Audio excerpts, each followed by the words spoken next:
Well, good morning. Good morning. Today is April 10th, 2022. We're in Mark chapter 14. Mark chapter 14, we're going to be looking at verses 1 through 11 today. Mark chapter 14, verses 1 through 11. The message is entitled Proper Motivation. Proper motivation. What motivates you to do what you do? As you're turning in there, remember this is Passion Week in the life of Jesus at this point. He's not quite to the end. There's still a little bit of time left for him. As you know, he's not been betrayed yet. We've not been to the garden yet. He's not been before Pilate yet. But boy, we are getting closer. Every week we get a little closer to the end. There was a teenager who had lost a contact lens while playing basketball in his driveway. After a fruitless search, he told his mother the lens was nowhere to be found. Undaunted, she went outside and in a few minutes returned with the lens in her hand. "Man, I looked really hard for that, Mom," said the youth. "How did you manage to find it?" "Well, we weren't looking for the same thing," she replied. "You were looking for a small piece of plastic. I was looking for $150.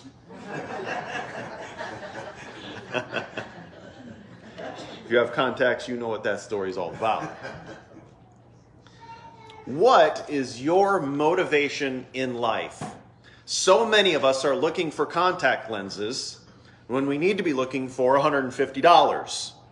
Your perspective on life and the things in life and the things that pertain to life would change dramatically if you stopped looking for contact lenses and you started looking for $150. So many of us look for all the wrong things in all the wrong places. What causes you to do what you do? Why do you do the things that you do? Why do you believe the way that you do? Our lives are filled with choices every single day. We get up in the morning and we decide to do all kinds of things. Or we could decide to do nothing but lay in bed all day. We all make choices. What motivates you to make any of these decisions in life? Having concluded Jesus' teaching on the end times, we now continue in these final days of Jesus in Mark 14, where we encounter this idea of motivation and why are people doing what they are doing. We're going to be looking at Mark 14, verses 1 through 11. Let's read this passage. After 2 days, it was the Passover and the Feast of Unleavened Bread. And the chief priests and the scribes sought how they might take him by trickery and put him to death. But they said, "Not during the feast, lest there be an uproar of the people." And being in Bethany at the house of Simon the leper, as he sat at the table, a woman came, having an alabaster flask of very costly oil of spikenard. Then she broke the flask and poured it on his head. But there were some who were indignant among themselves and said, "Why was this fragrant oil wasted? For it might have been sold for more than 300 denarii and given to the poor." And they criticized her sharply. But Jesus said, "Let her alone. Why do you trouble her? She has done a good work for me. For you have the poor with you always, but whenever you wish you may do them good. But me you do not always have. She has done what she could. She has come beforehand to anoint my body for burial. Assuredly I say to you, wherever this gospel is preached in the whole world, what this woman has done will also be told as a memorial to her." Then Judas Iscariot, one of the 12, went to the chief priests to betray him to them. And when they heard it, they were glad and promised to give him money. So he sought how he might conveniently betray him. God wants you to understand, why do you do the things you do? What determines your motivations? There's three means of motivation that we find here in our passage. Number 1, verses 1 and 2. Some are motivated by manipulation. They do the things they do because they want to be manipulative. They want to manipulate situations. They want to manipulate people. And that's what motivates some people. Second means of motivation, verses 3 through 9. Some people are motivated by materials. They do the things they do because of the materials that are inherent in the situation. And finally, the third mean of motivation, verses 10 and 11. Some people are motivated by money. You should have known it's going to start with an M, right? Some people are motivated by money.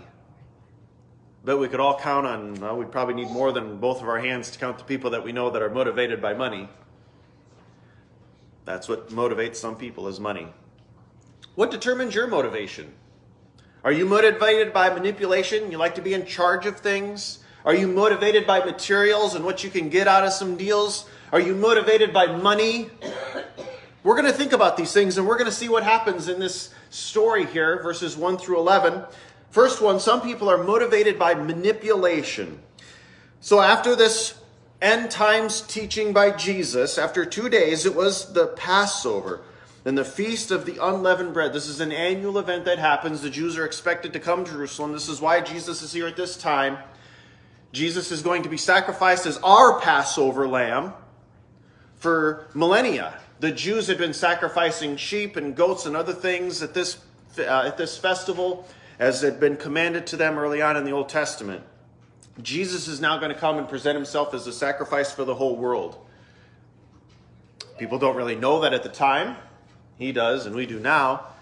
But the Jews at the time are just coming because that's what they've always done. It's time for the festival, the Feast of Unleavened Bread, Passover. So they're all coming to Jerusalem. It's getting swelling with people. Unfortunately, for Jesus, the scribes, the Pharisees, over the course of the ministry of Jesus, his ministry spanned about 3 years. These guys have not been very impressed with this Jesus guy. They don't like what he's done. They don't like what he's doing. They don't like his impact. They don't like him, frankly. Something needs to be done. They are the ones who are supposed to be in charge. They are the ones who are supposed to lead and guide the people. And here comes Jesus, teaching as one having authority, messing it all up. He's got to be stopped. We got to do something about this. I know. Let's kill him. That's the best way to get rid of him. I mean, they could ostracize him. They could put him in jail. I'm sure they had this conversation. I'm sure they spent hours talking about this behind the scenes, behind closed doors. We all like to powwow behind closed doors, don't we? Sometimes we call it pillow talk. I'm sure these guys pillow talked for days. And I mean, Jesus had been going for 3 years. You think they just came up with this idea today? They've been trying to figure out what to do with this guy for a long time. And they can't take no more. He needs to die. They wanted to manipulate the system to ensure that they would stay in control. People that like to be in control are master manipulators. They want to ensure that their outcome is the one that is achieved. They want to be in charge. You know anybody like this? No, I can't think of anybody. Can you? Can't think of a single person that's like this. Now, I'm sure you can think of a couple of people, and I urge you that I hope it's not you.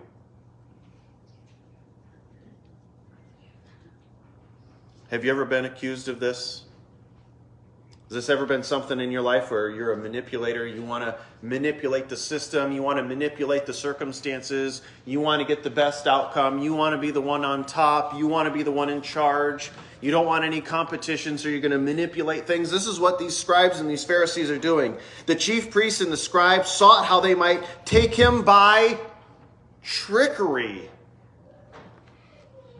Talk about a complete manipulation of the system. They're going to trick him. Somehow there's some sort of trickery to put him to death. It's not enough to just get rid of him or send him away or discredit him or ship him out to some other place or put him on a different continent or a different country. No, they're going to use trickery and manipulation to kill him. Talk about the worst of the worst. They had a problem though. But they said, not during the feast, lest there be an uproar of the people. They're such master manipulators, they understand that even if they tried to do a plan like this during the feast, boy, there would be some people out there that wouldn't be able to handle it, and there'd be some uproar, some sort of uprising. So they're going to have to be very careful. These manipulators will spend hours scheming and plotting to come up with what they think and consider is the best laid plan. I hope that when you get up in the mornings, the first thought on your mind isn't how you're going to manipulate things today. One of the best things that I've ever done in my life is just let go. You're not in charge. If you're a believer in Jesus Christ, you are not in charge. You're not in control, and it's not up to you what happens today. God could call your number and you could be gone by the end of the day anyway. Life is fragile, my friends. It comes and goes in an instant. We need to let go of being in charge. We need to let go of manipulating things, manipulating people, manipulating circumstances. Because ultimately, you're not in charge anyway. God is. It's God that's going to determine outcomes. It's God that's going to determine what happens. You're not in charge anyway. So stop trying. Do us all a favor. And just let go and let God. He knows what's best anyway. You can try your very best to manipulate situations and circumstances, but you don't know all the story anyway. God does. Let's let Him be in charge. Let's let Him make the decisions. Let's let Him lead, guide, and direct. These scribes, these Pharisees, this chief priest, they thought they knew all the information. They thought they had the best solution. Meanwhile, Satan is guiding and directing their thoughts at this time. Sometimes when we try to take control of situations and we want to be in charge, sometimes it's not God that's guiding your heart at that time. It might be the devil getting to you, pushing your buttons. Just let go. Just be at peace with everything that's around you. And don't let manipulation be why you do what you do today. But as Mark does sometimes in his storytelling, he sandwiches two ideas with something else. So that's just one half of the equation. He might not have to tell verses 3 through 9 because verse 10 kind of picks up where verse 2 ends. But he sandwiches in the middle of these two this story of this anointing at Bethany. So he picks up in verse 3 how some people are motivated by materials. And in this section, what is that material? The perfume. There's some perfume in question. Is my mic gone? Yes. Thank you. How about that? Better. Thank you. Good. So we have Jesus now in Bethany, the house of Simon the leper, and he sat at the table. A woman came having an alabaster flask of very costly oil of spikenard. Now that's great. How do you suppose she even got this? She would have had to have saved for a long period of time, because we find out later that it could have been sold for 300 denarii. So let's say that's what it was worth. A denarii is approximately 1 day's wage at that time. That's nearly a year's salary to buy this thing. That's a lot of money. And she just wastes it all over Jesus. Can you believe this? Just dumps it all over him for no good reason. Can you believe the audacity of this lady to just pour all this expensive perfume all over him? Can you believe this? She broke the flask and poured it on his head. What a waste! Or at least that's what some said. There were some in this group at this time who were there who weren't really happy with this. But there were some there who were indignant amongst themselves and said, "Why was this fragrant oil wasted?" They're motivated by the materials. We could have kept that perfume. We could have used it in a different way. We could have given it to somebody that matters. Wait a minute. Are you telling me that a gift to Jesus, no matter how it's given, is wasted somehow? Are you that motivated by materials that you're not willing to give Jesus your very best? Are you motivated to keep and to maintain everything that you have? I'm not necessarily talking about money. Now, maybe it is money, and we'll find out later that some people are motivated by money, but this is beyond money. I'm talking about materials. Maybe it's your phone. Is that a hot button topic? Maybe you're motivated by your house. Maybe you are motivated by a car. Maybe you're motivated by having a really fancy this or a really fancy that. Maybe you think you deserve the very best, and maybe you do. But are you motivated by those things? Is that why you're getting up in the morning? Are you getting up in the morning because you want to have a better car? Or is that why you're getting up? What is motivating you? Why are you getting up in the morning? We saw these chief priests, these scribes, they're motivated by manipulation. These guys would spend, I'm sure they pillow talked all day long because they're motivated by this manipulation. They got to get rid of Jesus. And then there's some people that wake up, they're motivated by materials. They got to have, they got to have, they got to have, they got to acquire, they got to have, they got to have, they got to have. And if you go wasting it on Jesus, the Son of God, what is wrong with you? Because that's what they said. They were indignant that this flask was spilled over the head of Jesus and wasted. For it could have been sold for more than 300 denarii. And watch this virtue signaling. Not only could it have been sold for 300 denarii, what else does he go on to say? It could have been given to the poor. Because we are upstanding citizens and there's nothing wrong with us and everything I do is wonderfully perfect. We could have sold that and given it to the poor. Is that really why you wanted to keep this flask of oil? So that you could give it to the poor? Now we read from other places. Who is it that said this? Anybody know? Simon Iscariot. He was the one that kept the money. Did you know that he had sticky fingers?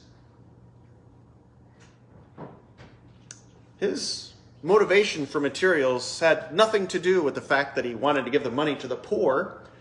His motivation, he wanted to sell this perfume, put the 300 and some denarii in the money box so that his sticky fingers could get in there. It's hard to take money out of a box that doesn't have anything in it. He's motivated by those material things, and he's trying to hide it by saying we could have given it to the poor. Sometimes when we're motivated by materials, we're often blinded by other things. Oh, I could give it to the poor. Look at me, how awesome I am. I'm going to give money to the poor. To which we just shake our head and no, I don't think so. That is not why you were going to have this perfume. You're motivated by materials. You're not motivated to truly honor and worship the Son of God. You're not truly motivated to give him what is justly due to him.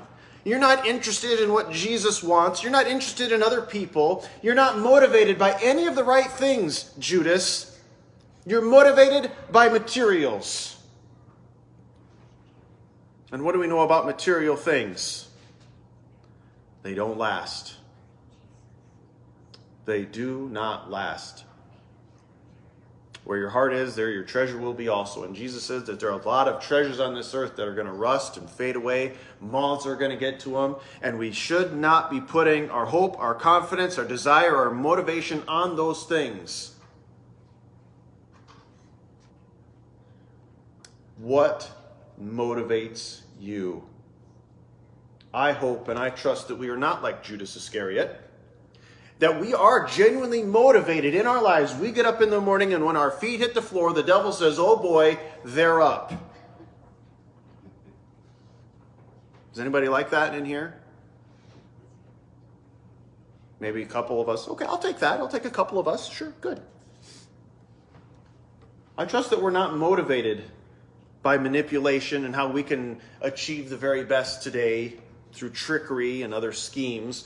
That we're not motivated by materials, thinking we have to have the very best and it's got to be in our treasury box so that we can take from it, even though we're going to say we're going to give it to the poor and lie about it. Let's call it what it is.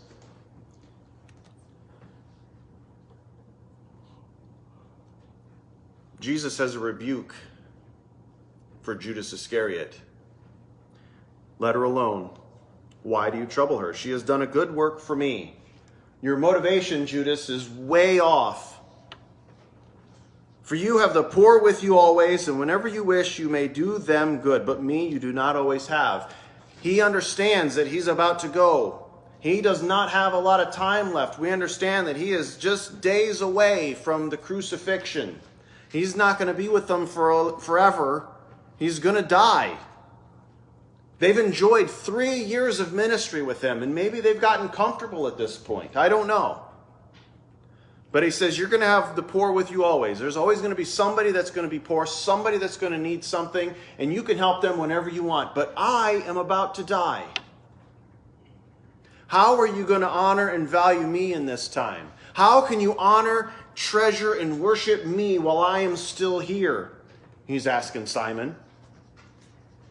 Or Judas, I'm sorry.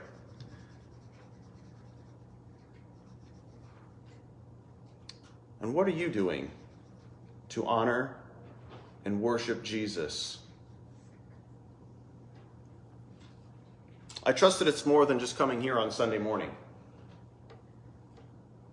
To think that we can come here to church, put our Christianity in the microwave for an hour, come out the other side and think we're going to have nice hot warm meals the rest of the week. I don't think that's the way that works.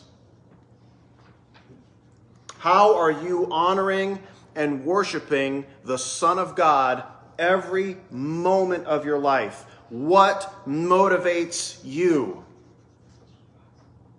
Is it honoring, worshiping the Son of God? What is it that motivates you? She has done what she could. And I think that's what he says to all of us. We all need to do what we can. Some could put $1 million in an offering plate. That's great. Some can show up on Sunday and encourage somebody else. That's great. Some of us can pray and we're really great prayer warriors. You know what? You need to do what you can do. If every one of us just did what we could do, we'd be unstoppable. She has come beforehand to anoint my head for my burial, or my body for my burial. He knows it's coming. He's told him 3 times that it's on its way. Assuredly, I say to you, wherever this gospel is preached in the whole world, what this woman has done will be told as a memorial to her. We need to be the kind of people that did what she did. Give our very best to him. Regardless of the cost, regardless of the material, regardless of regardless of everything. What are you doing to worship Jesus, the Son of God? Every single day. Not just on Sundays. Christianity is a 7-day-a-week event. 365 for the rest of your life. And sometimes we relegate it to Sundays. So there's three means of motivation we've been looking at: manipulation, materials, money. Who's excited to talk about money? Then Judas Iscariot, verse 10, one of the 12, went to the chief priests to betray him to them. Here it is. Judas is going to agree to betray Jesus for how many pieces of silver? Does anybody remember? 30 pieces of silver. That's it. Jesus was worth 30 pieces of silver to him at this time. That's it. 30 pieces of silver. He's going to betray Jesus. He's motivated by money. You know, there are a lot of people out there that'll do a lot of crazy things for $50,000. You ever watch the show Fear Factor? There are people that will do the craziest things for $50,000.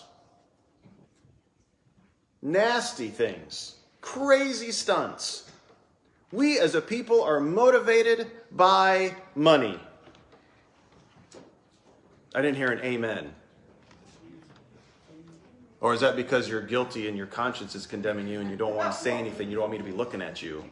Is that why there was no amen there? How many? Can we be real for a minute here? We as a society are so motivated by money. There are a lot of us in this life who have betrayed Jesus for far less than 30 pieces of silver. I mean, we like to make fun of Judas. Oh, for 30 pieces of silver, what a scumbag. I'd be willing to bet most of us in this room have betrayed Jesus for a lot less than that. And he's the scumbag. Can you think of a time in your life where you betrayed Jesus?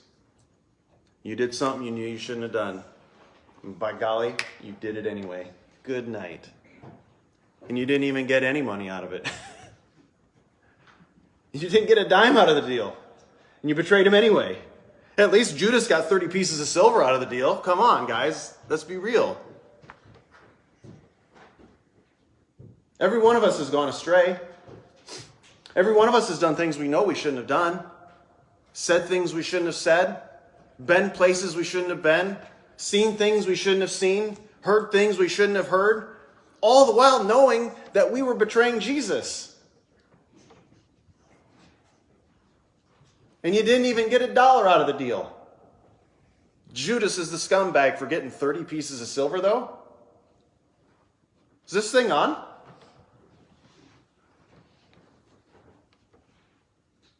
We are far more motivated by money than we care to realize or admit. One of the things that Amy and I base our finances and our budget on, we try really hard not to make decisions based on money. Because it's a trap. It's a trap we've fallen into before. It's a trap I'm sure many of us have fallen into before. Hard. Because we're motivated by money. We want to get and we want to buy and we want to have and we want to do and we want to go, and it costs money. Money, money, money, money, money. And we like to spend money. Look at our government. What's our deficit now for the federal government? Our great grandchildren will never be able to pay this off if they tried their hardest for hundreds of years. Why? We just spend like there's no tomorrow. We're motivated by money. We want, and we spend and we spend and we spend and we spend. Right here with Judas. He was willing to betray the Son of God, Jesus Christ of Nazareth, the Savior of mankind, the Lamb who takes away the sin of the world. 30 pieces of silver. Handshake, done. And we've done it for a lot less. And he's the scumbag. Some of us are motivated by money. And we'll do a combination of all these things to get to the top. We'll manipulate bosses because we want a promotion to get more money. And we're motivated by all three of them, all at the same time. Let me ask you something. How Christ-like is that? That doesn't seem to me to be very Christ-like. I don't know, am I missing something here? These things seem to be pretty negative.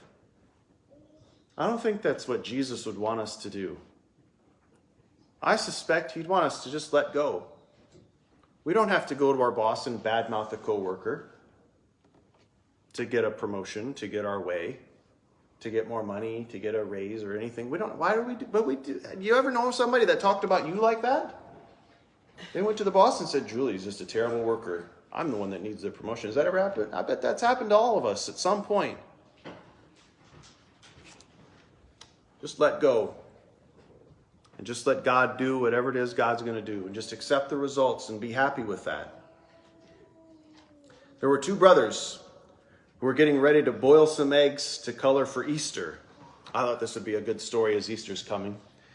"I'll give you $1 if you let me break 3 of these on your head," said the older one. "You promise?" says the younger one. "I promise." Gleefully, the older boy broke 2 eggs over his brother's head.